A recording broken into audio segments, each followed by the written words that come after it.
Good afternoon. I hope you all had the opportunity to pay your respects to the brave men and women who have given their lives for our freedom yesterday on Memorial Day.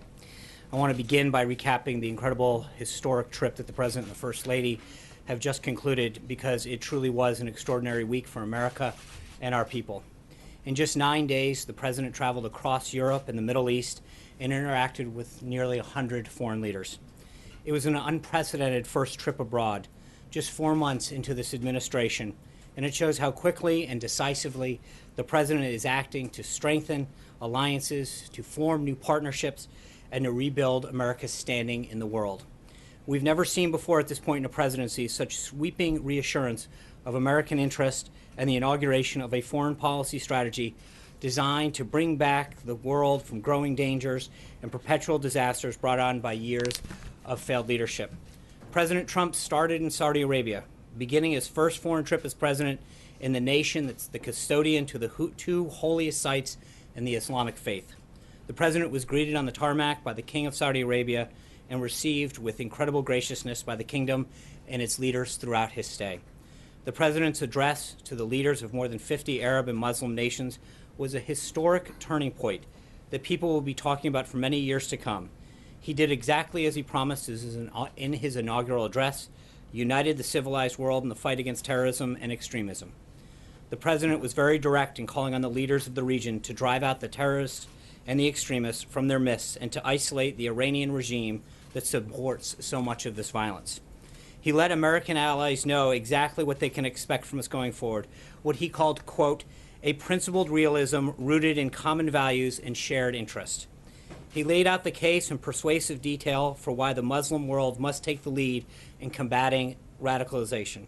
And he concluded by saying that if those nations go forward, quote, unified and determined to do what it takes to destroy the terror that threatens our world, then there is no limit to the great future our citizens will have. The president's historic speech was met with nearly universal praise. Former CIA Director Jim Woolsey called it, quote, a courageous speech. Former House Speaker Newt Gingrich said in the Washington Post that we have to look back decades to, quote, find a comparatively dramatic moment in the history of U.S. foreign policy. And former Democratic Representative Jane Harman said that she, quote, loved the idea that he's going to the fount of all three major religions. Countless Arab allies also praised the president's leadership on this visit. President al-Sisi of Egypt said that President Trump is, quote, a unique personality that is capable of doing the impossible. The Saudi foreign minister said that, quote, this is the beginning of a turning point in the relationship between the United States and the Arab and Islamic world. King Salman and other key allies also gave extraordinary speeches at the summit, underscoring just how much President Trump has done to rally the world against terrorism. We cannot overlook the significance of so many leaders of Muslim countries coming together to recognize the need to fight extremists. This was a historic event in that regard alone. King Salman said he shares the president's determination to, quote, renounce extremism and work on countering terrorism in all its forms and manifestations. King Abdullah of Jordan agreed that, quote, the grave challenges of terrorism and extremism demands coordination and global action at every level. He stated that, quote, we are all accountable for our commitment to fight radicalization in all of its forms. The visit also included historic economic development deals for the United States, totaling well over $500 billion in the creation of tens of thousands of American jobs. These deals include an immediate $110 billion investment, which will grow to $350 billion over the next 10 years in defense cooperation from Saudi Arabia that will further enable Muslim troops to take on a greater role in fighting terrorism.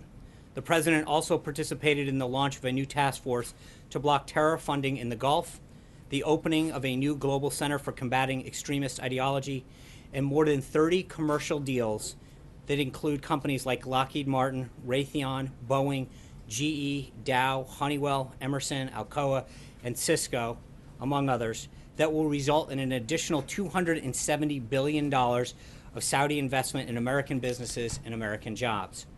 The president then went to Israel, where he was received with incredible warmth. He strengthened America's unbreakable bonds with Israel, made the first ever visit by a sitting American president to the Western Wall, and gave a highly praised address at the Israel Museum as part of a continuing effort to rally nations together in the fight against terrorism and common enemies. The moving address spoke of a future in which, quote, children around the world will be able to live without fear, to dream without limits, and to prosper without violence. He said, I ask this land of promise to join me in fight our common enemies, to pursue our shared values, and to protect the dignity of every child of God. The president also visited Yad Vashem to memorialize the victims of the Holocaust and to pledge never again.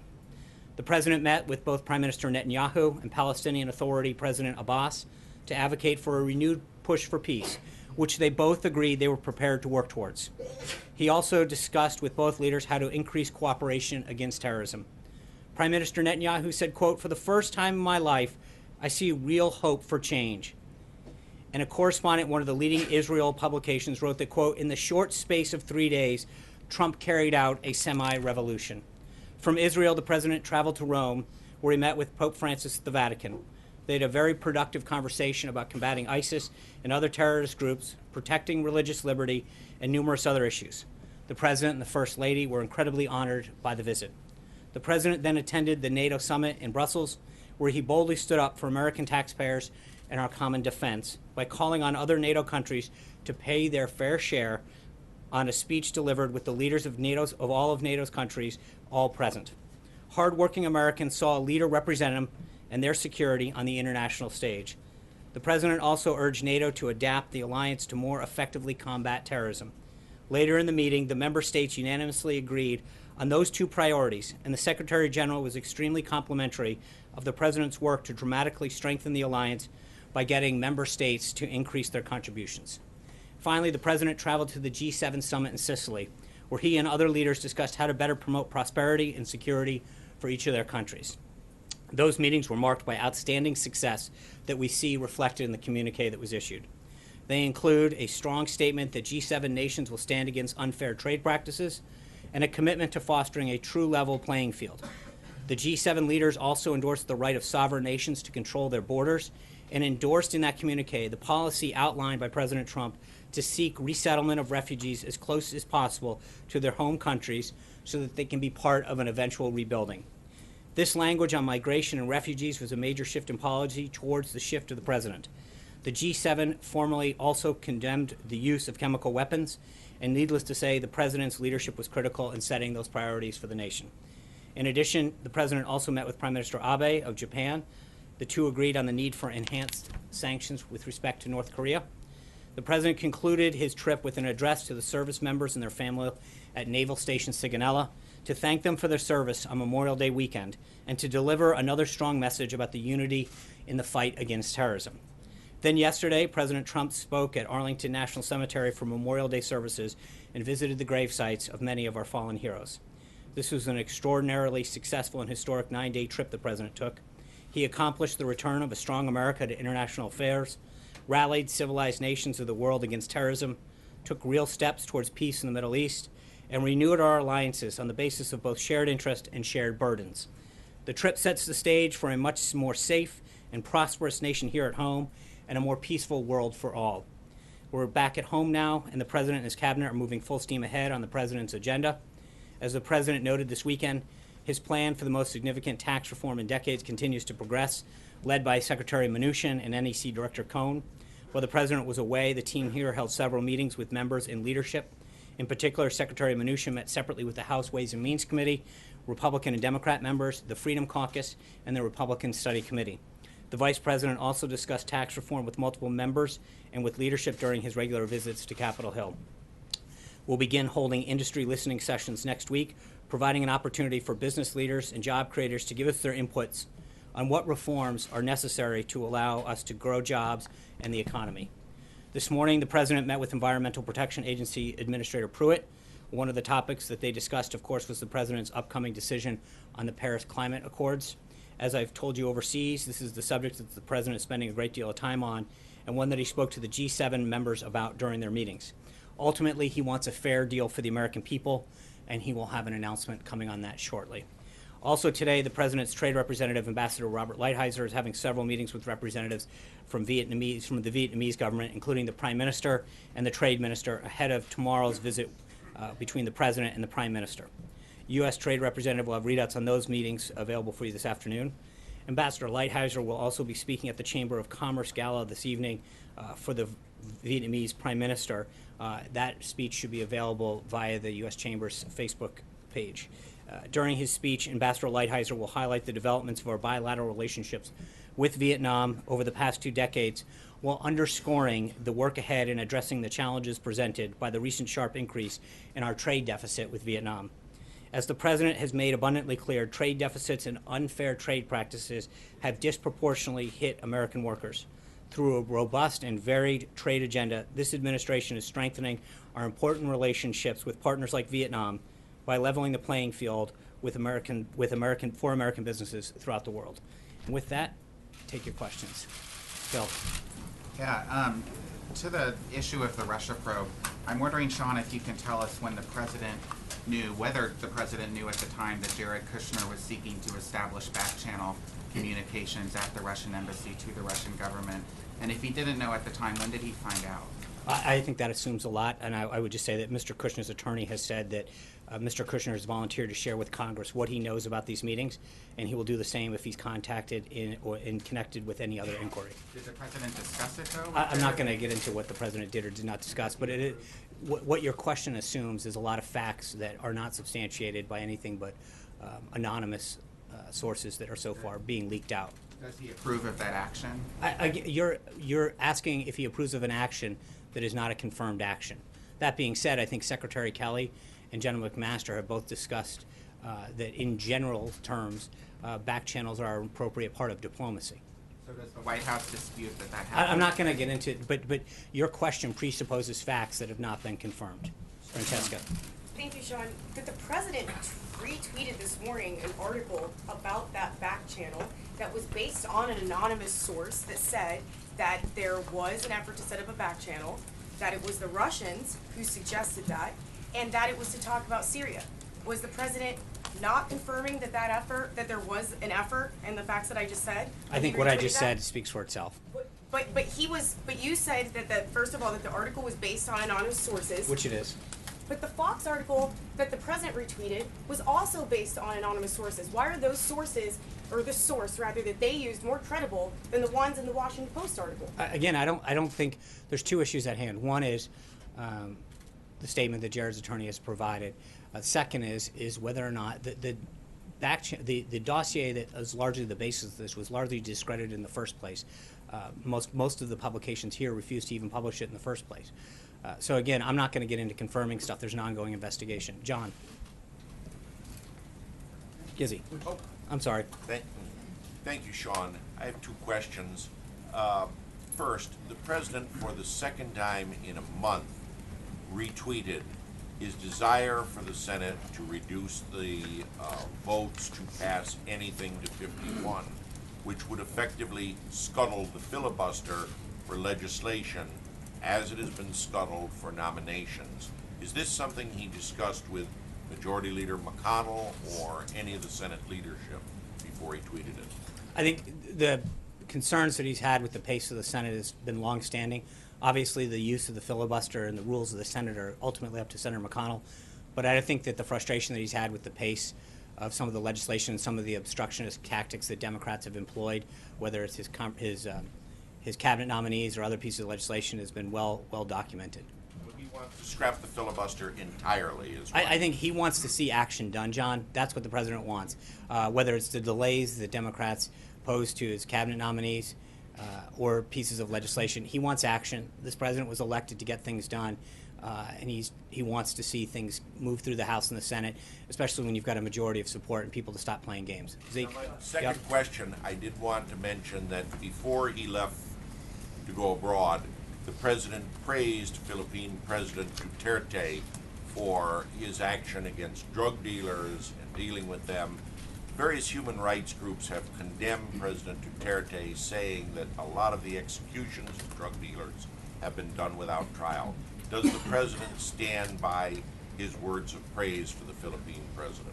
I think the President recognizes the need to combat drugs but he also believes in human rights. It's something that he's worked with several countries. It's one of the reasons that he's reviewing the Cuba policy, et cetera. He wants human rights. It's something that's very strong to him. It's something that he's discussed in private with several countries. Zeke. Tomorrow's the deadline for the interest in MCA, for the expiration of the last Obama waiver, the 6-month waiver. Has the president made a decision whether or not to sign another waiver? No. And so that decision will be made in the next 24 hours, presumably? When the president has a decision to make, we'll let you know.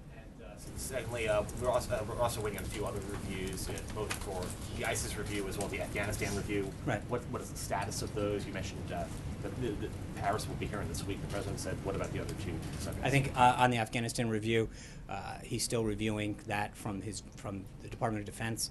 When we have an announcement, we'll let you know. Sarah. Thanks, John. The president tweeted on Sunday that he thinks Republicans should, quote, add more dollars to health care and make it the best anywhere. What did he mean by that? Well, there's a lot of savings that are coming out of the repeal and replace effort right now. I think we're at $119 billion that we saved through the president's efforts. And I think that health care has been something that the president's been very clear on throughout his time as a candidate, well through his presidency, to make sure that the American people get the care and the accessibility that they need. He understands how important health care is, and the bottom line is he's going to do whatever it takes to make sure that people have quality, accessible health care. Dollars, did he mean to the high-risk pools? Did he mean to the cost-sharing reduction payments? Where did he want to I think add them? this is the bill's in progress. Obviously, it's in the Senate right now, and he's willing to work with them to do what it takes. Olivier. Thanks, John. Following on one of Zeke's questions, Afghanistan's now the country's longest war. How much more American blood and treasure is the president willing to expend, and does he think it's a winnable conflict? I think the conflict that he wants to defeat ISIS. He wants to defeat Al Qaeda. He wants to defeat threats, to defeat terrorism. I think I just read to you throughout the trip that was the common thread, the uniting the Muslim world, talking about it with Prime Minister Netanyahu and President Abbas, talking about it even with the Pope, that wherever he went on this 9-day trip, protecting our country, protecting the world's people was at the front of that discussion. And I think he wants to do whatever he has to do to make sure that our country is safe and our people are safe. That's why he's asked for this review. Right. Sean, let me ask you a couple, if you don't mind. First, on tax reform, the president tweeted over the weekend that it was going, quote, very well. You just used the word progress. However, Republicans on the Hill still appear to be divided. The president tweeted today that maybe they should reverse the filibuster rule. So I'm wondering what the progress is and what is it that is going very well at this point in time? I think the reception that Secretary Mnuchin and others on the staff have gotten from leadership, members of the House Ways and Means Committee, Senate Finance, et cetera, has been very welcoming, as well as in the business community. But I think obviously part of as I just mentioned to the previous question, part of the reason that he is frustrated with the Senate rules is because when there is a majority of support on key issues or key people, as the case was in the confirmation progress, he thinks it's standing in the way of progress that the American people have asked for. Let me ask you about the FBI director. Before the foreign trip, Joe Lieberman was the leading candidate identified by the president. Mr. Lieberman's out. Where does the FBI director search stand? John Pistol, is he at the White House interviewing today? Is he the leading candidate at this point? The president will be meeting with 2 additional candidates this afternoon, both Chris Wray and John Pistol. When the president feels as though he's met with the right candidate, he'll let us know. But he'll meet with candidates today and continue to do so until he finds the right leader. Are they two finalists at this point?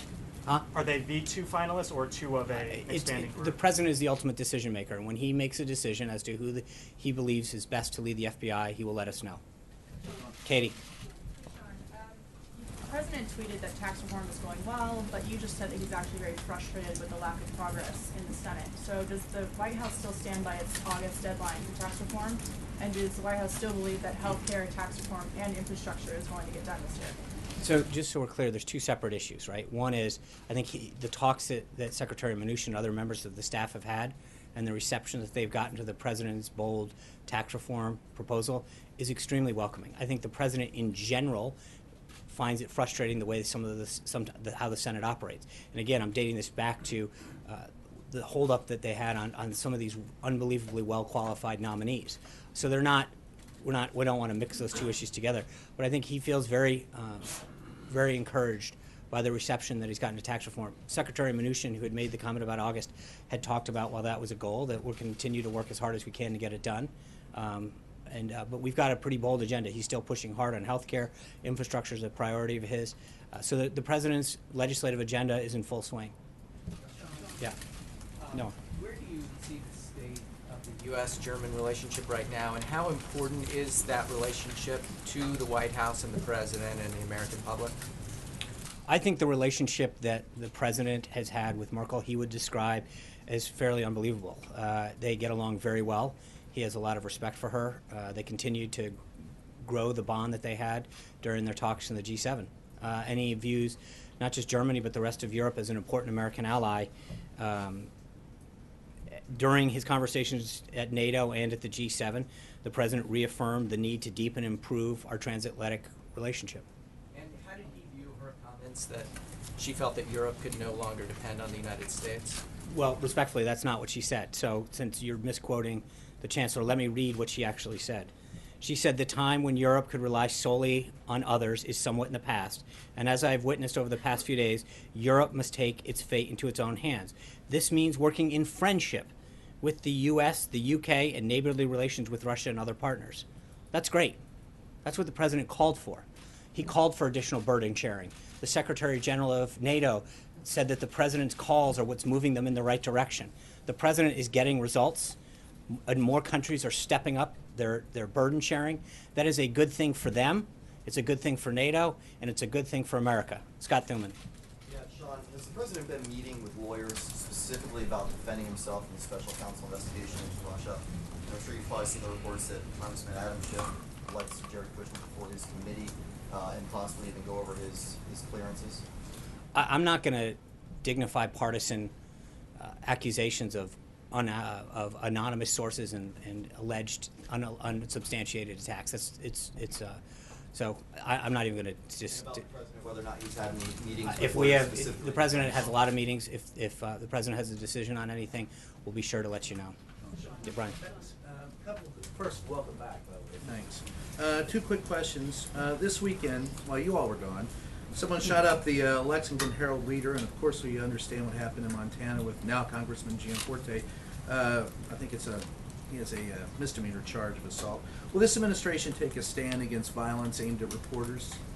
We'll take a stance against violence against any individual. Well, and so would you, all right, second, let me follow that up with, would you support legislation? You all have been the ones that have come out screaming against fake media. Would you support legislation that would support real reporting, such as this SHIELD law I've asked you before, such as other? We have a constitution, Brian, that supports the First Amendment, which allows all Americans, and anyone in this country, frankly, the freedom of expression. We support that full. The second question. When you say that you're gonna try to defeat ISIS and Al Qaeda, what are you doing to eliminate the abject poverty that is the breeding ground for the terrorists? As we've mentioned before, his national security team is putting together a holistic solution to defeating ISIS. When that strategy is complete, we'll have something for you on it. So, you said that a back channel is an appropriate part of diplomacy. I didn't say that. I said that Secretary Kelly and General McMaster have both commented on that.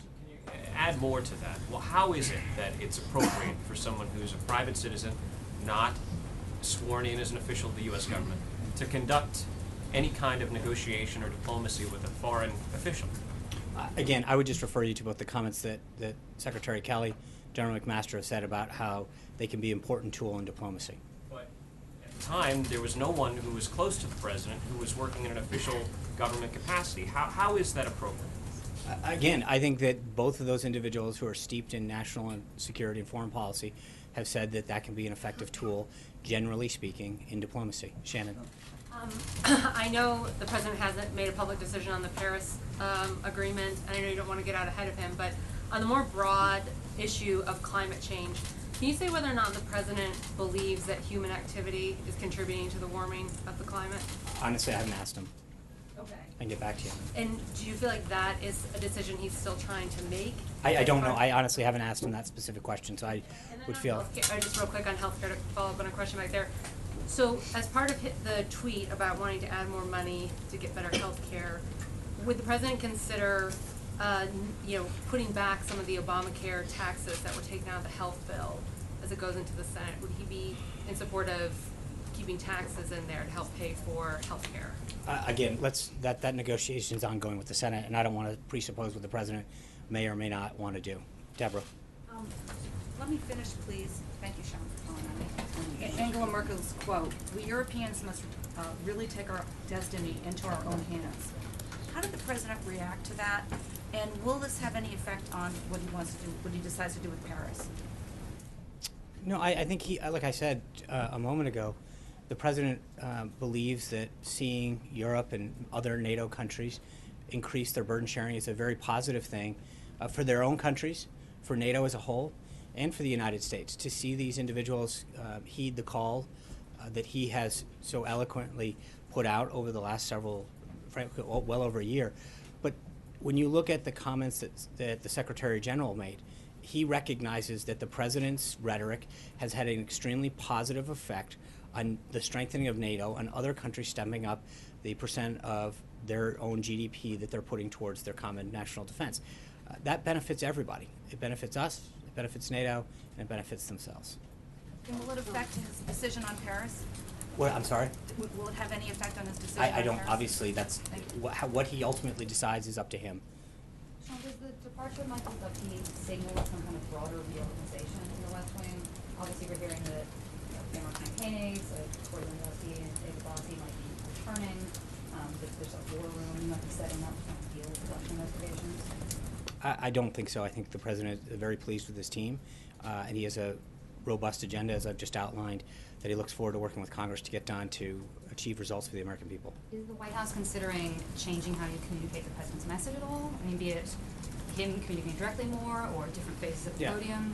Well, I don't think that there's anything that we haven't said before about how, the president has a unbelievably qualified cabinet, and we've utilized them a ton in the past. If we can continue to do that on key issues, we're going to do that. Ultimately, the best messenger is the president himself. He's always proven that he is the best messenger, not just for what he wants to articulate, but that the American people resoundingly chose him as their president because he understands the frustrations and concerns and values of the American people, and he is probably the best person to communicate that. Do you think that he is happy with the messaging that's been done thus far? I think he's very pleased with the work of his staff. I think that he is frustrated, like I am and like so many others, to see stories come out that are patently false, to see narratives that are wrong, to see quote-unquote fake news. When you see stories get perpetrated that are absolutely false, that are not based in fact, that is troubling, and he's rightly concerned. Can you give an example of fake news, Sean?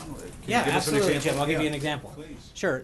Friday, the president was having a great discussion at the G7, and someone from the BBC and ultimately an incoming reporter from the New York Times retweeted that the president was being rude by disrespecting the Italian prime minister. And when in fact you all in every one of the meetings that we sit in watch the president with that one earpiece that's been used by other presidents. And yet the president did a great job at NATO, building stronger bonds at the G7, increasing America's presence around the world. And that's the kind of thing that the BBC and ultimately the reporter who's now joining the New York Times push out and perpetuate with no apology. What, you're shaking your head, Peter. I mean, it's true. You did it. No, and I'm answering Jim's, but I think, but I guess that's, make mistakes. No, but that's not, but that's just fake. That is a fake, that is a. in the newspaper. None of it was on the front page. Your trip was all over the front page. You're making something out of one tweet instead of the. But again, you vast guys majority of defend the your public. mistakes like that. With all due respect, I was asked to give an example, and I did it. Prominence than anybody ever. I gave an answer to Jim. The problem is that I think the president, to the question, gets frustrated when he sees fake stories get published, things that aren't based in fact, and a narrative gets pushed. That's just so. So that's just, well, with all due respect, I think when you see instances like that get perpetrated over and over again, that is frustrating. I'm not here. I didn't come here with a list of things, but I think that there's well, thank you. I appreciate it. What you get to decide what's big and what's not. I think there's a lot of the stuff that has gotten pushed out based on unnamed, unaccountable sources that is very troubling. And I think when you see the same kind of thing happen over and over again, it is concerning. And I think the president has fought very hard to bring back jobs. You, as I mentioned, you had over $500 billion of investment that's coming in that's going to grow jobs, grow our economy. That should be a big story. The president's results when it came to fighting terrorism was a big thing. The idea that we're standing up a global center to fight extremism in Saudi Arabia that's uniting Muslim countries, that's a big deal. I think that reports that there's going to be an overhaul of the communications Wait, how operation does- are fake news.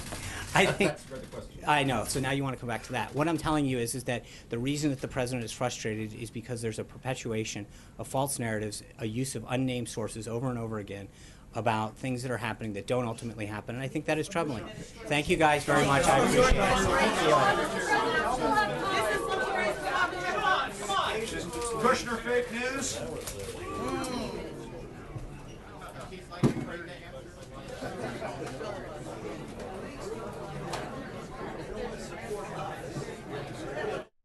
And there we go. So that meeting at the